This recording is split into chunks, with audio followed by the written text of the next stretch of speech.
나이가 좀 지긋하신 분들은 잘 모르시겠지만 저희 세대 때 저희 세대가 굉장히 좋아했던 예능 프로그램이 있습니다. 뭐냐면 무한도전이라고요. 예, 아실 분들은 아시리라 생각합니다.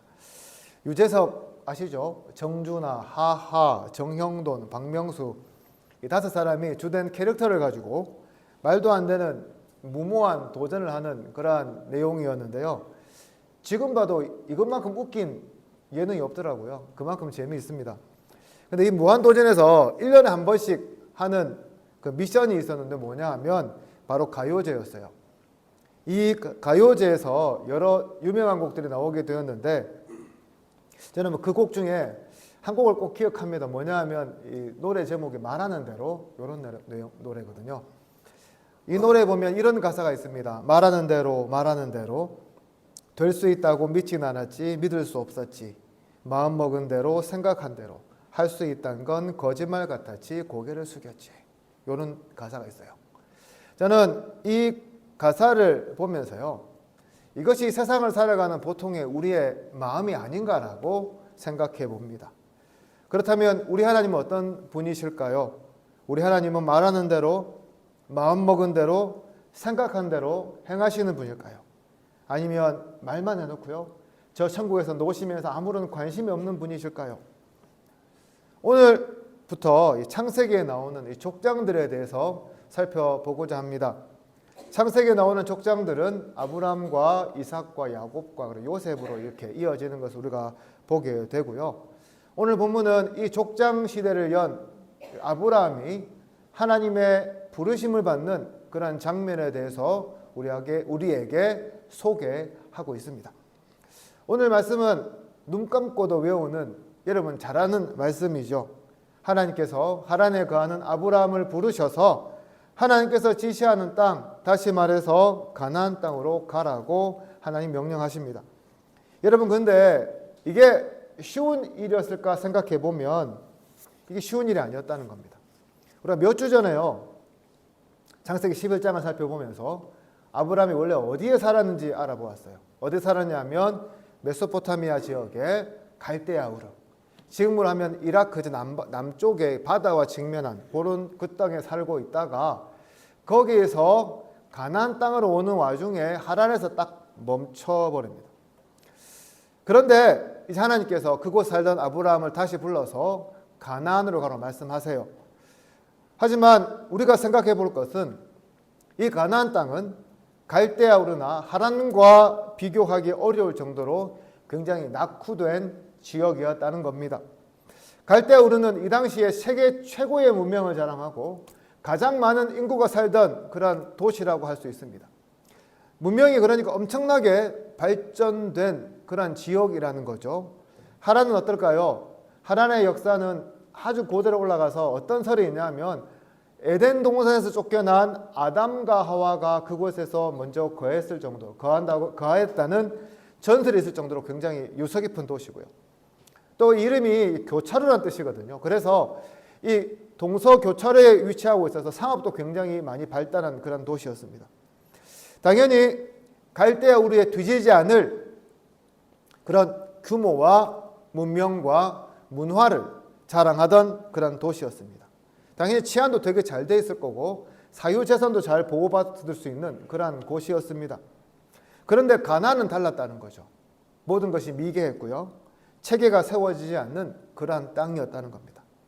여러분 아브라함이 하나님의 부르심을 받은 것이 4절에 보면 75세라고 이야기를 하는데요. 그때까지 가만히 생각해 보면 아브라함은 문명지역에서 떠나본 적이 한 번도 없는 사람이었습니다. 오늘날로 하면 평생 선진국 아니면 최고의 번화한 도시에만 살던 사람이었다는 거예요. 다시 말해서 시골 같은 데는 가보지 않은 그런 곳에서 살아보지 않은 사람이 바로 아브라함이었다는 겁니다. 제가 약 20여 년 전에요. 라오스를 간 적이 있었습니다. 당시 저희 동생과 제 어머니가 하노이에서 가게를 한다고 살고 계셨는데 그냥 한번 가볼 겸해서 베트남에 가는 비행기를 탔는데 보면 비행기 타면 책자가 있지 않습니까? 그 책자를 읽어보니까 라오스가 이렇게 소개가 되어 있었어요. 그래서 저기 한번 꼭 가고 싶다라고 생각하고 이제 베트남에 도착했습니다. 이 당시 베트남의 한인 인구가 하노이의 한인 인구가 약 3,000명 정도밖에 되지 않았어요. 거기도 굉장히 낙후된 지역이었어요. 그러니까요. 그런데 더 낙후된 라오스를 가보기로 한 거죠. 라오스에 가려고 하니까 일단은 표를 끊어야 될 거 아닙니까? 그래서 여행사에 갔어요. 여행사에 가니까 나 라오스의 수도인 비엔티엔에 가고 싶어. 그러니까 이 친구가 이렇게 말합니다. 두 가지 선택지가 있다고. 하나는 비행기, 프로펠러 비행기를 타고 가는데 비용은 $100이고 1시간 걸리고, 또 하나의 방법은 버스를 타고 가는 방법인데 약 17시간이 걸릴 거고 비용은 $17야 라고 말해 주었어요. 제가 어떤 걸 선택했을까요? 제가 그 전에 튀르키예 터키를 갔다 와가지고요. 터키에서 버스 19시간, 17시간씩 타고 다녀서 까짓것 버스 타는데 이 꼴이 났는데 한번 타보자고 버스를 선택했습니다. 그래서 그 다음날 버스 터미널 딱 갔는데 보자마자 후회했어요. 터키의 버스는 다 벤츠였거든요. 엄청 좋은 버스. 어떤 버스일까요? 1980년대 아시아 버스, 한국 아시아 버스. 폭도 좁고요. 또 여러분 아시죠? 동남아 버스에 뭐 막 실은 거. 그런 버스인 거죠. 딱 의자에 앉았는데 의자가 이렇게 제쳐지는데 고정이 안 되는 겁니다. 제 허리가 얼마나 아프겠습니까?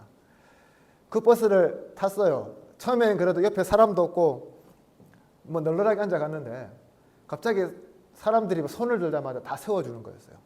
그래서 만차가 됐습니다. 이제 가겠지 싶었어요. 아니에요. 가다가 손 드니까 우리 목욕탕 의자 아시죠? 목욕탕 의자를 다 나눠주는 거예요. 그러면서 통로에 다 앉는 겁니다. 완전히 죽는 거예요. 진짜 버스 타면은. 몇 시간 갔을까요? 제가 그 버스 타고 23시간 갔어요. 죽는 줄 알았습니다. 숙소에 도착하니까 25시간 걸렸어요. 제가 얼마나 그 여행사 그 사람을 욕했는지 몰라요. 17시간 걸린다고 해놓고 23시간 걸렸다고. 제가 그래서 도착해서요 인터넷으로 한번 검색을 해보았어요. 알고 보니까 되게 유명하더라고요. 그 코스가 일명 동남아에서 지옥의 버스 코스라고, 절대 타면 안 되는 버스라고 소개가 딱 되어 있었습니다. 왜 그렇게 시간이 오래 걸렸을까요? 도로망이 좋지 않았거든요. 버스도 안 좋은데 버스가 계속 이렇게 비포장도로를 달리다 보니까 차가 펑크도 나고 중간에 정말 여러 가지 일을 겪었어요. 가다 보니까 보이는 것이라고는 이 나무 기둥 4개에 올려놓은 집들, 이거고 볼 것도 없고요. 그 다음에 식당이라고 갔는데 입맛에 맞지 않아서 도저히 먹을 수가 없었습니다. 그래서 쫄쫄 굶으면서 하여튼 23시간을 보냈어요. 여러분, 우리가 항상 이렇게 대자연이 펼쳐진 그런 곳을 보면서 한번 가고 싶다는 생각을 해보지 않습니까? 가서 보면 굉장히 경치가 좋지요. 그런데 여러분, 거기에서 살으라고 하면 어떻게 하겠습니까? 사시겠어요? 심각한 이런 고민이 되는 거예요. 요즘 유튜브를 보면 아프리카나 동남아 오지로 다니며 여행하는 것들을 소개한 영상이 자주 올라옵니다. 그런데 그것을 보면 어떻습니까? 보면 너무 아름다워요. 너무 가보고 싶습니다. 그런데 살아보라고 하면 어떻습니까? 쉽지 않은 거예요.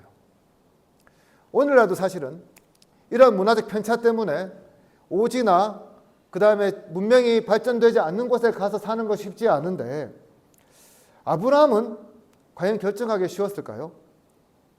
게다가 오늘날 우리가 생각하는 오지와 가나안은 차이가 있어요. 오늘날 아무리 오지 나라라고 하더라도 우리나라에 대사관이나 영사관이 있습니다. 그러니까 우리나라에 힘이 미쳐요. 그래서 어떤 곤란한 일을 겪으면 시간은 걸릴지라도 어떻게 저렇게 나라가 도와주려고 합니다. 그런데 아브라함 시대에는 이런 게 없는 거예요.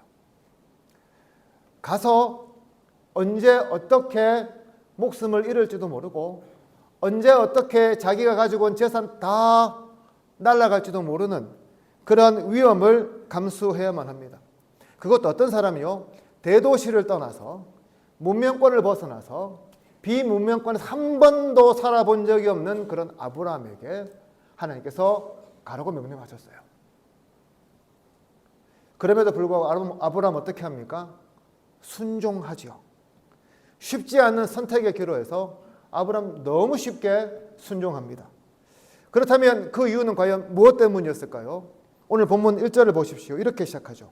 하나님께서 아브라함에게 이르시되, 쉽게 풀어서 말하면 하나님께서 아브라함에게 하셨다라는 말로 시작합니다. 사랑하는 성도 여러분, 성경에 보면 하나님께서 이르시되, 하나님께서 말씀하시되 라는 구절이 굉장히 많이 등장합니다. 여러분은 이 구절들을 어떻게 이해하고 있습니까? 보통은 어떻습니까? 우리가 세상을 살아가면서 하는 수많은 말들 중에 하나 정도로 생각하죠. 하지만 성경에서 하나님께서 말씀하셨다라는 말의 의미는 우리가 흔히 생각하는 그런 말과는요, 차원이 달라요. 성경에서 말씀을 뜻하는 히브리어 단어는 다바르라고 합니다. 이 다바르의 의미는 우리가 생각하는 말과는 좀 다릅니다. 어떤 의미가 있냐면 그냥 우리가 하는 말 플러스요, 이루어진다까지 포함하는 거예요. 그러니까 word 플러스 이벤트라고 할 수 있는데, 하나님께서 말씀하시면 뭐라고요? 무조건 된다 라는 뜻을 포함하고 있습니다. 바로 이 사실을 아브라함이 알았기 때문에 그렇게 기꺼이 순종하며 나아갈 수 있었다는 거죠. 그래서 여러분, 하나님께서는 말씀하시는 대로 행하시는 분입니다. 다시 말해서 하나님은 말만 그럴듯하게 해놓고서 행하지 않는 분이 아니라 찰떡같이 약속해놓고 그것을 언제 어디서나 깨버리시는 그런 분이 아니라 뭐라고요? 말씀하셨으면 반드시 행하시는 분이라는 거예요. 그러니까 성경에서 하나님께서 약속하셨다 그러면 뭐라고요? 일어난다는 거죠. 하나님께서 말씀하셨다 그러면 반드시 실현된다는 겁니다. 왜 그렇습니까? 하나님께서 말씀하실 때는 단순히 말뿐만이 아니라 그것을 이루실 것까지 다 생각해 놓으시고 말하시기 때문입니다. 문제는 그 일이 어떻게 이루어지는지는 우리가 알 수가 없고요. 오직 하나님의 손에 달려 있다는 거예요. 다시 말해서 하나님께서 말씀하시고 약속하시는 것과 이것이 우리 가운데 일어나는 데 있어서는 시간의 간격이 있다고 성경은 이야기합니다. 예를 들어서 아브라함이 몇 세에 부름받습니까? 75세에 부름받았어요. 근데 아브라함이 아들 몇 세에 낳았죠? 100살에 낳았어요. 몇 년 기다렸습니까? 25년을 기다리고 나서야 그 응답을 받을 수 있었습니다. 하나님께서 이 땅을 자손에게 준다고 합니다. 가나안 땅 언제 받았을까요? 400년이 지나서요, 그 땅을 받게 돼요. 여러분, 그 다윗이 하나님의 기름 부음을 받습니다. 그 다음에 왕이 될 때까지 얼마나 걸렸을까요? 몇십 년이 걸렸어요. 모세가 부름을 받지만 지도자가 되는데도 오랜 시간이 걸렸어요. 하나님께서 약속하신 것과요, 하나님의 약속이 성취되는 것과는 어떻게 보면 이런 시간의 간격이 있다는 거죠. 하지만 오늘 우리는 어떻습니까? 너무 빠른 것에 익숙하죠. 그리고 빠른 것을 요구합니다. 휴대폰 통신 속도를 보시면 우리가 감이 오잖아요. 옛날에 3G 쓰다가 4G 쓰다가 지금 5G 살아요. 충분히 빠르지만 더 빠른 것을 요구합니다. 인터넷 속도도 마찬가지예요. 제가 이번에 옛날에 말씀드린 것처럼 제가 옛날에 95년도에 컴퓨터 사용했을 때는 4메가 받는데 1시간 걸렸지만 지금은 1기가를 받는데 얼마 걸리지도 않아요. 그만큼 빨라졌습니다. 택배 어떻습니까? 다음날 도착해야죠. 그 다음 도착하면 어떻습니까? 큰일 나죠. 나라에 민원 들어갑니다. 빨리 처리 안 해주면 어떻습니까? 사람들 굉장히 짜증냅니다. 그런지 몰라도 요즘은 기도 응답도 즉시 일어나야 한다고 믿고 신앙도 금방 자라야 성미가 풀리는 것처럼 생각하는 분들이 참 많은 것 같습니다. 그런데 정말 그렇습니까? 그렇지 않다는 거죠. 그 결과 말씀하신 것이 속히 응답되지 않으면 우리 굉장히 그것 때문에 답답해하고요. 때로는 그 일 때문에 우리가 애통해하고요. 때로는 절망합니다. 왜 우리를 이토록 어려운 가운데 오랫동안 방치하냐고 하나님 앞에 원망하거나 따져 묻기도 합니다. 그렇다면 하나님께서 말씀하신 것과 그 일이 이루어지는 그 시간의 간극이요, 왜 발생하는 것일까요? 여기서 조금 어렵지만 성경에서 말하는 이 시간의 개념에 대해서 우리가 좀 생각해 보기를 원합니다. 우리는 보통 시간 하면 어떻게 나눕니까? 과거와 현재와 미래로 나눠요. 그런데 여러분, 과거와 현재가 진짜 있을까요? 과거와 미래가 진짜 있을까요? 과거 어떤 겁니까? 우리의 기억 속에만 남아있는 거예요. 그렇다면 우리 기억 속에 없는 것은 과거입니까? 아닙니까? 아니에요. 미래 어떻습니까? 아직 일어나지 않아서 알 수가 없어요. 그럼 현재는 있습니까? 현재 없어요. 왜냐하면 우리가 지금 현재라고 생각하는 것도 과거에 이제 지금 지나가 버렸잖아요. 현재라는 게 없는 겁니다. 그래서 히브리어에는 시제가요 2개밖에 없습니다. 완료와 미완료밖에 없어요. 미완료가 무엇입니까? 아직 완료되지 않은 거죠. 완료로 넘어가기 위해서는 그런데 현재라는 시간을 통과해야만 합니다. 즉 현재가 있어야죠 미완료와 완료가 생겨요. 그래서 어거스틴은 뭐라 말했냐면 하나님의 시간은 eternal now라고 해가지고요. 즉 영원한 현재라고 이야기합니다. 다시 말해서 하나님은 항상 언제요? 현재에 살고 계시다는 거예요. 그렇습니다. 하나님 보시기에는 아브라함의 시대나 지금 우리 시대나 같은 시대라는 거죠. 2000년 전 예수님께서 우리를 위해 죽으셨던 때나 지금이나 같다는 겁니다. 이런 이유 때문에 예수님의 죽으심은 2000년 전에 일어났던 그 사건으로 끝나는 것이 아니라 지금 우리에게도 영향을 미쳐서 우리를 구원하는 사건이 된다는 거죠. 중요한 것은 하나님께서 약속하신 것들이 이런 식으로 이루어진다는 겁니다. 다만 시간을 경험하고 있는 우리의 입장에서는 시간이 흘러서야 이 두 가지가 만나는 것처럼 보일 뿐이라는 거죠. 그런데 여러분, 이 시간의 간극 사이를 살아가는 것이요 참 쉽지 않다는 거예요. 여러분, 누군가 여러분에게 약속을 해놓고요 차일피일 미룬다고 하면 생각해 보십시오. 얼마나 짜증나고 애가 타겠습니까? 그렇다면 하나님의 약속을 받은 사람들도 그렇지 않을까요? 성취가 되지 않기 때문에 그 시간은 하나님께서 함께 하시지 않은 것 같고 하나님께서 침묵하시는 것처럼 느끼면서 초조해지지 않을까요? 계속 불안해지겠죠. 그렇다면 그 순간 우리에게 필요한 것이 무엇입니까? 바로 믿음과 신뢰라는 거예요. 마치 아이들이 책상 위에 올라가서 엄마 아빠가 팔을 벌리고 뛰어내리려고 하면 그냥 눈 감고 뛰어내리는 것처럼, 그것도 아니면 욥처럼 누가 뭐라고 하든 고집스럽게 하나님 붙들고 살아가는 것과 같은 그런 하나님의 신뢰가 이 순간 필요하다는 겁니다. 앞서 말씀드린 것처럼 아브라함의 약속이 성취되는 것은 참 오랜 시간이 걸렸습니다. 하지만 아브라함의 가장 위대한 점은 비록 중간에 잠시 흔들릴지언정 그 약속을 의심하지 않고요 끝까지 믿었다는 데 있습니다. 사랑하는 성도 여러분, 오늘 우리에게도 아브라함과 같은 이런 믿음과 신뢰가 필요합니다. 바로 하나님께서 우리에게 약속하신 것의 성취가 늦어지고 또 하나님의 침묵이 길어져서요 우리를 참 마음을 힘들게 할지라도 그 순간에도 우리가 어떻게 하고요? 의심하지 않고 그 약속 붙들고 계속해서 살아가는 거라는 거죠. 왜 오늘날 많은 사람들이 예수님 믿다가 세상을 향해 떠나버립니까? 왜 교회를 따라서 가난한 성도가 될까요? 다른 이유 아니에요. 기다리지 못하고 의심하기 때문입니다. 그 핑계도 다양합니다. 자기 주변에 일어나는 여러 가지 어렵고 고통스러운 일들을 겪으면서, 그것도 아니면 세상에서 돌아가는 것들이 정의롭지 못하다고 말하면서, 아무리 기도해도 응답이 없다고 말하면서, 때로는 내 형편과 내 상황이 전혀 나아지지 않다고 말하면서 위에도 수많은 핑계를 대며 하나님을 의심하고 떠나가는 일들을 우리가 보게 됩니다. 그러나 진정한 믿음의 사람은 잠깐 흔들릴지언정 결코 의심하지 않습니다.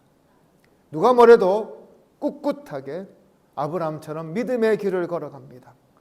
우리가 기억해야 할 것은 바로 이런 아브라함에게요 하나님께서 축복하셨다는 것입니다. 사랑하는 성도 여러분, 오늘날 그리스도로 살아가는 게 쉽습니까? 쉽지 않을 때가 더 많지 않습니까?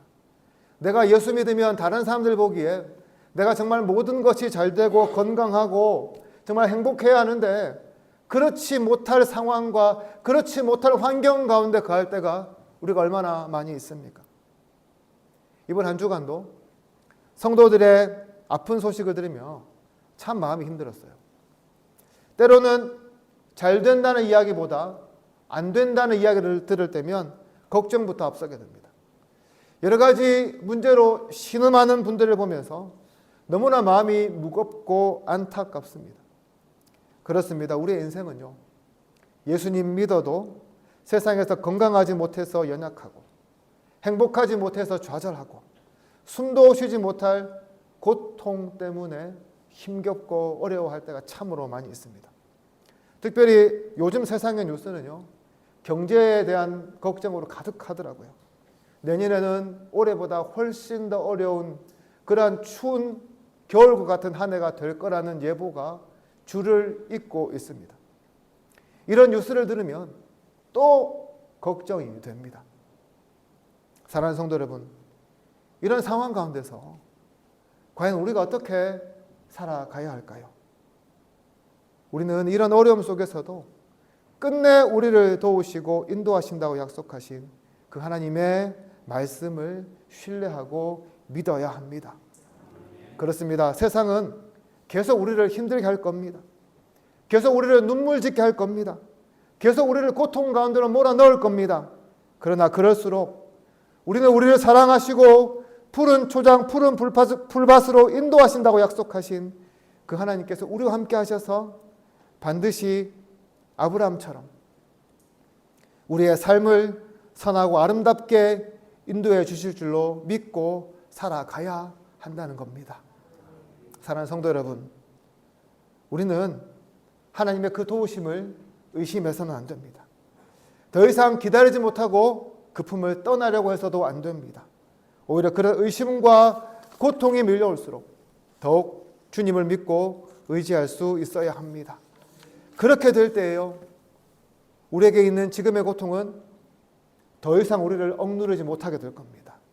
지금 우리 마음을 가득 채우고 있는 그런 슬픔은 영원하지 못하고요, 곧 기쁨으로 바뀌게 될 것입니다.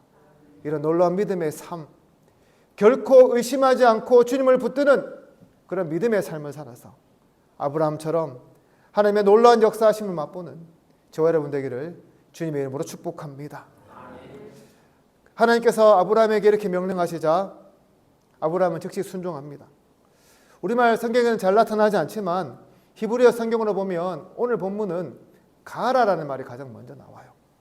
그러니까 문자 그대로 해석해 보면 하나님께서 일단 출발해, 그러면 내가 너에게 땅을 보여줄게 라고 히브리어 성경 우리에게 이야기합니다. 무슨 말입니까? 아브라함이 하나님께서 가라는 명령에 따지지도 않고 망설이지도 않고 그렇다고 재보지도 않고 출발했다는 말씀이에요. 오늘 우리의 삶은 어떻습니까? 하나님께 여러분에게 가라고 명령하세요. 그럼 여러분 예 가겠습니다 라고 응답하시겠습니까? 아니면 하나님 땅부터 보여주세요 라고 여러분 말씀하시겠습니까? 아니면 하나님께서 보여주시는 것 보고 내가 판단해 보겠습니다 라고 여러분 생각하시겠습니까? 아니면 보여주시는 것 일단 우리가 조사해 보고 할 만하면 하겠습니다 라고 말하겠습니까? 솔직히요, 뒤에 말하는 것이 우리의 모습 아닙니까? 어느 유명한 여자 탤런트가 이렇게 유튜브에서 말한 것이 기억에 남아요. 10대와 20대는 두려움 없이 도전했고 30대는 돈 번다고 정신이 없었고 40대가 되니까 모든 것이 두렵고 소극적이 된다. 솔직히 이 말이 굉장히 공감이 많이 되었습니다. 우리는 나이가 들면 들수록 안정이 되면 될수록 도전을 꺼려하고요, 도전할 때 이런저런 지어보는 것이 많다는 것을 깨닫게 됩니다. 그렇다면 오늘날 우리 교회는 어떻습니까? 교회도 마찬가지죠. 하나님 말씀대로 하나님 뜻대로 우리가 순종한다고 말하면서도 주님께서 도전하라는 명령 앞에서 우리도 보여주세요를 남발할 때가 많습니다. 그것도 아니면 이리저리 재보고 따지다가 하나님 도저히 안 되겠습니다 라고 포기를 선언합니다. 그런데요, 도전하지 않으면요 아무것도 얻는 것이 없고요, 도전하지 않으면 하나님께서 주시는 것이 없다고 오늘 본문은 말씀합니다. 사랑하는 성도 여러분, 어느 누구에게나 변화는 두려움 그 자체입니다. 그러나 하나님은 때로는 아브라함과 같은 그러한 변화와 도전을 우리에게 요청합니다. 그래서요, 우리에게도 한번 가봐. 그러면 내가 너에게 줄 땅이 있어라고 명령하는 하신다는 거죠. 하나님께서 여러분에게 찾아오셔서 이런 명령을 하신다면 여러분 뭐라고 반응하시겠습니까? 하나님, 우리는 이 정도로 사는 거 충분하니까 그냥 이대로 하란에 눌러 살겠습니다 라고 여러분 말씀하시겠습니까? 아니면요, 우리는 우리에게 이 도전이 정말 쉽지 않겠지만 하나님께서 하라고 하시니 순종하겠습니다 라고 여러분 말씀하시겠습니까? 여러분, 아브라함은 상황이 좋은데 떠난 것이 아니었습니다. 가나안에 익숙해서 그 길로 발걸음을 내디딘 것도 아니었습니다. 전혀 낯선 곳, 한 번도 가보지 않은 곳, 그래서 그곳에 가면 어떤 일이 자기에게 벌어질지 모르지만 하나님께서 말씀하시니 반드시 그 약속이 이루어질 거라는 믿음으로 순종하며 나아갔습니다. 그렇다면 오늘 우리에게 필요한 것이 무엇입니까? 그냥 하나님께서 도전하라고 하는 그 일에요, 믿음으로 한 걸음 내딛어 보면 되는 겁니다. 되든 안 되든 일단 그냥 시작해 보는 거예요. 그러면 하나님께서요, 우리에게 그 땅을 보여주실 거고요, 우리 앞에 요단강과 홍해가 막고 있다면 그것을 갈라주실 거라고 오늘 본문은 우리에게 말씀합니다. 그렇습니다. 우리는 하나님을요, 잘 이해할 수 있어서 도전해야 하는 것이 아니에요. 하나님을 우리가 믿으면 기적이 일어난 것을 알기 때문에 우리는 도전할 수 있어야 합니다. 이리저리 따져보는 것이 아니라, 내 상황에 적합해서 믿는 것이 아니라 하나님께서 말씀하시니까 도전하는 거죠. 오늘날 우리 시대는 자고 나면 모든 것이 변하는 시대라고 합니다. 앞으로는 교회도 변해야 성장할 것이라고 사람들이 너무나 쉽게 말들을 합니다. 이 말씀은 우리가 하고 있는 모든 것을 완전히 완벽하게 뒤집으라는 말이 아닙니다. 좋은 것은 지켜가되 바꿀 것은 바꾸는 결단도 우리에게는 필요하다는 말씀입니다. 그리고 그런 변화는요, 목사 혼자서 이끌어가는 것이 아니라 함께 이끌어갈 몫이라는 거죠. 사랑하는 성도 여러분, 하나님께서는 여러분에게 오늘날 어떤 변화를 요구하고 있습니까? 하나님께서 여러분에게 요구하는 변화가 있다면 여러분 주저하지 말고 도전하시기를 바랍니다. 오늘 우리 교회는 미래를 준비하기 위해서 하나님께서 어떤 변화를 모색하라고 도전을 주고 계실까요? 우리 모두 그 변화의 기로에서 고민하면서요, 함께 머리를 맞대어 보기를 소망합니다. 그렇습니다. 오늘날 밀려오는 거대한 변화의 물결에서 우리도 뭔가 준비하고 도전할 수 있어야 할 것입니다. 좋은 전통은 우리가 지켜가되 바꿀 수 있는 것이 있다면 우리도 바꿔야 한다는 그런 마음이 필요합니다. 그런 변화 앞에서 우리가 아브라함과 같은 믿음으로 도전할 때 하나님은 우리의 길을 만들어 주시고 우리의 길을 보여주시고 우리의 길을 열어주셔서 하나님을 기쁘시게 하는 그런 교회로 삼아 주시리라 믿습니다. 이제 말씀을 정리합니다. 하나님께서는 말씀하신 것들을 반드시 성취하십니다. 그러므로 그 성취가 더디더라도 또한 그 성취가 길어질지라도 우리는 끝까지 그 믿음을 붙잡고 인내하며 기다릴 수 있어야 합니다. 아브라함은 하란을 떠나라는 하나님의 명령 앞에서 주저하지 않고 조건 보지 않고 도전했습니다. 우리도 하나님이 주시는 변화 앞에서 도전함으로 아브라함과 같은 그런 복을 누릴 수 있어야 합니다. 오늘 이 시간도 끝까지 의심하지 않고 주님을 붙들고 변화의 기로에서 담대하게 도전함으로 아브라함과 같은 하나님을 기쁘시게 하는 그런 믿음의 삶을 살아가는 저와 여러분 되기를 주님의 이름으로 축복합니다. 기도드립니다.